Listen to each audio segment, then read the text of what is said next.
on avait parlé du jeûne, mais on avait parlé du jeûne comme une pratique religieuse. Donc c'était du point de vue religieux. Aujourd'hui, donc, on abordera le jeûne, mais sous un autre angle, donc l'angle médiatique et communicationnel. Donc on va essayer de décrypter un peu le jeûne, mais comme un phénomène et moyen de communication ou un objet lui-même. Alors, si je vous pose la question suivante, lorsqu'on pense au jeûne, on pense à quoi exactement en parlant du jeûne? Une fois que je vous dis le mot jeûne, à quoi vous pensez, Michela? La faim. Oui, la faim. Non, c'est la religion. La religion. La prière, Tarawih. La prière, Tarawih. La famille. La famille. Le ftour. Oui, oui, exactement. Et surtout ce qu'on va manger. Oui. Surtout ce qu'on va manger. Donc on commence par, il s'agit d'une pratique religieuse. Lorsqu'on parle de pratique religieuse, religion, est-ce que la religion est partagée? Oui. Oui, non. Ça dépend, parce qu'il peut être partagé entre les gens, mais il peut être quelque chose qui est individuel, qui est personnel et intime. Très bien. Et généralement, ça commence de l'intime. Lorsqu'on parle du jeûne, comme la prière, c'est une relation qui est intime. C'est le rapport de la personne avec Dieu. Donc, c'est une relation entre la personne. Donc, on parle de foi. Donc, il s'agit de l'intime, d'une relation spirituelle. Et lorsqu'on parle de relation spirituelle, c'est une relation qui est intime. Donc, ça commence de l'intime, qui peut devenir plus tard, selon la personne, ça reste relatif à la personne, ça peut devenir public, comme ça peut rester, on va dire, sacré, individuel. Donc, on reste sur le jeûne. Ici, nous avons deux volets. Le premier, il y a deux sphères, la sphère individuelle et la sphère publique. Donc ici, on parle d'un changement de paradigme. Le changement de quoi? C'est le changement du jeûne. Le jeûne qui change d'une personne à une autre, qui départ bien qui commence d'une sphère individuelle, comme c'est une pratique intime, et qui devient par la suite une pratique qui est publique. Pourquoi publique? On verra par la suite. Donc, le jeûne commence comme un acte spirituel et personnel. Chacun jeûne pour lui-même. Donc, même les pratiques, ça commence avec les pratiques religieuses, que ce soit la prière, le jeûne en lui-même. Lorsqu'on jeûne aussi, il ne s'agit pas simplement de repas, mais ce sont plusieurs pratiques qui viennent avec. Donc, l'intériorité, le silence, lorsqu'on parle de silence, c'est un silence global, c'est le calme, que ce soit de nos organes, de notre esprit. Donc, c'est toute une période de paix. Lorsqu'on parle de silence, c'est surtout la paix. Alors, donc, cette sphère, elle est individuelle. Donc, de l'individuel passe au public. Comment? Donc, du moment que le jeûne commence à être un phénomène social. En jeûne, certes. Donc, c'est une pratique individuelle, mais elle est partagée. Donc, ici, on parle de socialisation. Il s'agit de tout un processus de socialisation. Donc, c'est un phénomène social qui communique. Le jeune communique à travers l'espace public. Donc, lorsqu'on jeûne, ce sont la majorité des personnes, on parle du Maroc, c'est la majorité des personnes qui jeûnent, donc c'est partagé. Lorsqu'on sort durant le mois de Ramadan, les boulangeries, les magasins n'ouvrent pas à 8h du matin comme les jours comme normal. Donc, ce sont des changements que tout le monde peut sentir. Parce que c'est le mois de Ramadan, plusieurs pratiques, les horaires changent, on verra ça par la suite. Donc, ce sont des pratiques qui changent chez la majorité des gens.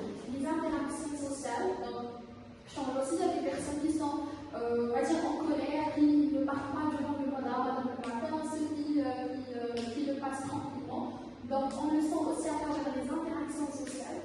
Les discours médiatiques, on commence à. En fait, il y a des séries, des films, des sitcoms qui se préparent pour le mois de Ramadan, pour la période du jeûne. Donc, moi, je parle du Ramadan vu que c'est disons la période officielle du jeûne, là où la majorité des gens jeûnent. Et les campagnes de communication. Les campagnes de communication, on a tendance à voir pendant le mois de Ramadan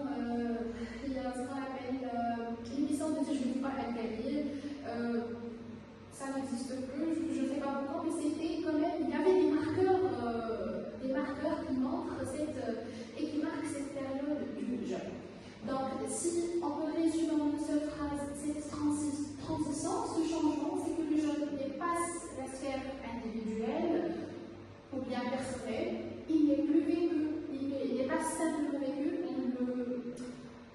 on le vit, certes, mais il est communiqué. Donc quand on le communique à haute voix ou silencieusement, on le sent, cette communication elle peut être, comment dirais-je, soit explicite ou bien implicite. Alors, par la suite, on a parlé des changements qui accompagnent la période de jeûne, donc les ovaires. J'ai parlé tout à l'heure des ovaires. À titre d'exemple, les boulangeries, vu qu'on va parler des repas, donc le temps quotidien change. Donc, nous sommes conditionnés par un certain temps pendant la période du jeûne. Donc, le jeûne structure notre la vie sociale et quotidienne pendant cette période. Donc, il devient un fait social dans le sens où le temps familial de la famille est plus marqué par la phase du froid, c'est-à-dire que en fait, ce moment-là, c'est le moment précieux on va dire, que ce soit la petite ou une grande famille attend avec impatience parce que c'est le moment chaleureux, c'est un moment de partage, c'est un moment de communication, c'est un moment de convivialité. Les habitudes alimentaires, si on a tendance à manger 3-4 fois par jour, dans le mois de Ramadan, c'est sahur, ftour et le dîner, ou bien c'est juste le ftour et sahur, ça dépend de la personne. Et les actions de solidarité. Les actions de solidarité qui marquent plus cette période, c'est-à-dire on partage plus, même si on a par exemple tendance à partager, mais pendant cette période-là on partage plus, on essaie de choisir le mieux, de montrer la meilleure version de nous-mêmes pendant cette phase. Donc, l'émergence d'échanges basés sur montrer la responsabilité sociale, c'est-à-dire on devient plus responsable, on devient une personne qui essaie de tout donner vu l'importance de cette phase.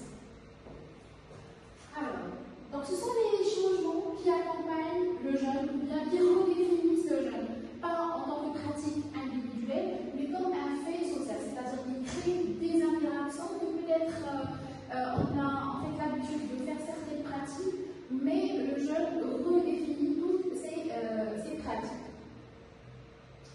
Alors, en parlant des médias, de l'iftar, du jeûne, l'iftar c'est une phase, on va dire, cruciale, importante, qui marque cette période. Donc ici, l'iftar n'est pas simplement un repas, mais c'est un média, c'est-à-dire à travers lequel il y a une diffusion de tout ce qui est sur table. Certes, ce sont des repas, mais des repas qui parlent. C'est en fait un espace, mais c'est un espace communicant. Donc la table d'iftar ne marque pas simplement la rupture du jeûne, mais c'est un espace de construction de sens. De quel sens parle-t-on? Le sens de la transmission des valeurs, la transmission, on va dire, de l'amour entre les générations. Autour de la table, il y a les grands-parents, les parents, on va dire les enfants. Donc c'est une opportunité pour transmettre toutes les valeurs. Donc le dialogue, c'est un moment d'échange, de partage. On partage des valeurs. Donc que ce soit le repas qui est le moyen principal, mais il sert à être un outil pour partager les valeurs. Et on parle aussi de convivialité autour de la table, entre les personnes présentes, donc qui renforce le lien entre les membres de la famille ou bien entre les membres qui sont autour de la table. Donc, le ramadan, le jeûne, comment ils sont mis en scène à travers les médias. Donc, ce que vous voyez ici, c'est le vécu de la personne, c'est-à-dire sa pratique brute et intime entre la personne et son créateur. Et à la droite, vous avez l'objet médiatique, c'est-à-dire ce qu'on partage sur les médias. Donc le jeûne comme objet médiatique. Vous avez ici ce qui est rectangulaire, c'est le filtre médiatique. Ce qui se filtre, ce qui se choisit sur les médias, c'est-à-dire la personne vit son jeûne de façon intime. En passant par les médias, il y a tout un processus de sélection, de cadrage et en fait l'intention de partager partager ce qu'on veut, c'est-à-dire, certes, on fait de façon active, mais on partage ce qu'on veut partager, c'est-à-dire que la mise en scène du jeûne ou de la pratique pendant le mois de Ramadan est conditionnée par les médias. Donc ici, le jeûne devient un objet médiatique. Il n'est pas seulement vécu, mais il est raconté, montré et commenté, puis mis en scène, sous plusieurs critères qui sont choisis par la personne. Donc, qu'est-ce qu'on peut conclure? C'est que la médiatisation, certes, on peut vivre sentir notre jeûne comme on veut, mais la médiatisation n'a jamais été neutre et ne va jamais neutre parce qu'en fait, elle est étudiée, choisie. Les médias contribuent à donner plus de sens et forme visible au jeûne. C'est-à-dire que le jeûne, tel qu'il a été vécu, peut être montré d'une autre manière et à orienter ses significations. C'est-à-dire ce que je vais montrer ne peut pas être forcément ce que j'ai vécu, mais ce que j'ai l'intention de partager et ce que je veux que les autres retrouvent chez moi ou voient dans mon jeûne. Peut-être que ce que je pratique n'est pas correct, mais ce que je vais montrer pourrait être correct aux autres. Du coup, ici, il y a 3 représentations médiatiques du jeûne. La première représentation est religieuse, c'est la base. Deuxième qui est socio-culturelle, relative au jeûne comme un fait social. Et la représentation commerciale. Commerciale, je donne un petit exemple parce que on n'a pas encore évoqué. C'est par exemple la commercialisation des produits comme c'est une bouche vanilla qu'on produit et qu'on utilise pendant ce mois. Donc, parler du jeûne à plusieurs dimensions. Si vous avez 3 dimensions majeures, la représentation religieuse qui est la base, parce que le jeûne, c'est une pratique religieuse, spirituelle, socio-culturelle, en parlant des traditions, de la famille, de l'ambiance collective familiale, et commerciale, comme je viens de citer, les campagnes publicitaires et les produits qu'on commercialise durant cette phase. Du coup, en parlant, donc on disait qu'au niveau de l'espace numérique, on est souvent confronté et on se retrouve face à des notions qui s'opposent. Alors, donc d'un côté, ici, je vais faire une réflexion importante qui concerne le numérique, le paradoxe numérique. Donc, les outils numériques permettent et renforcent la construction identitaire dans le sens où on montre l'appartenance de la personne, on partage sa sensibilité et on affirme ainsi de vie sacrée. Et c'est plus visible pendant le mois de Ramadan et pendant la phase du jeûne. D'accord? Ensuite, on parle de ce qui s'oppose, c'est la superficialisation, dans le sens où on cherche à réduire l'aspect esthétique, la tendance visuelle et l'hyperconsommation. Mais ceci s'oppose en fait à l'identité qu'on cherche à montrer pendant le mois de Ramadan. Notre identité musulmane pendant le mois de Ramadan, des fois s'oppose à ce qu'on cherche à rendre idéal. Et donc, on tombe dans le piège de cette superficialisation. Du coup, j'ai une question pour vous. Est-ce que selon vous, les médias numériques renforcent-ils le sens profond du jeûne ou participent-ils à sa superficialisation? À votre avis? Pour moi, c'est la superficialisation, parce que c'est comme si on détache le jeûne de ce qui est spirituel. On le lise plutôt vers la consommation du jeûne ou bien du ramadan au lieu de jeûner le ramadan comme il faut. Les choses dans le même sens que là, les gènes quittent dans le sens spirituel, dans le sens des sacrés. Et ça prend en configuration quelque chose qu'on peut numériser, qu'on peut commercialiser. Une fois qu'on a comme intention, qu'on dépasse dans notre intention la pratique religieuse en elle-même, on tombe dans le piège. Je trouve que cette superficialisation, c'est le piège dans lequel tombent plusieurs personnes.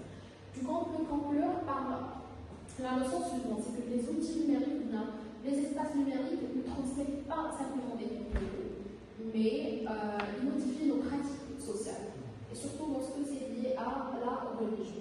Donc la conclusion va conclure par une citation. fait religieux ne se vit pas seulement en silence, il s'étudie comme un espace de production du sens. C'était l'exemple du jeune pendant le mois de Ramadan. Merci. Est-ce que vous avez des questions? Moi j'ai une question, c'est par rapport à l'exposé et la police.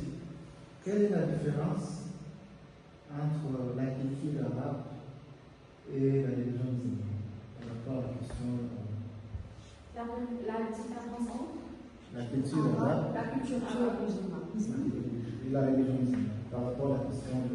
Oui, je pense que c'est en fait, les musulmans font partie de la culture arabe. La culture arabe elle est riche, c'est-à-dire on y trouve des musulmans comme on peut trouver des personnes d'autres religions.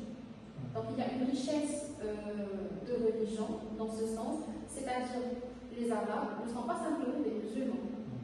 Et d'ailleurs, c'est la pratique qu'on peut constater pendant le mois de Ramadan. Pendant le mois de Ramadan, il y a des personnes qui jeûnent, bon, il y a la majorité jeûne, mais chacun jeûne à sa propre manière. Donc, les musulmans jeûnent de l'aube vers le coucher de soleil. Je pense chez les personnes, quelle religion? Le christianisme, oui. Et je pense qu'ils jeûnent jusqu'à midi. Oui, je jeûne jusqu'à midi et c'est bon, c'est fini pour eux, pour nous non. Donc, des pratiques qui sont différentes. On parle du jeûne, c'est la même pratique, mais elle diffère. Mais elle diffère entre les religions.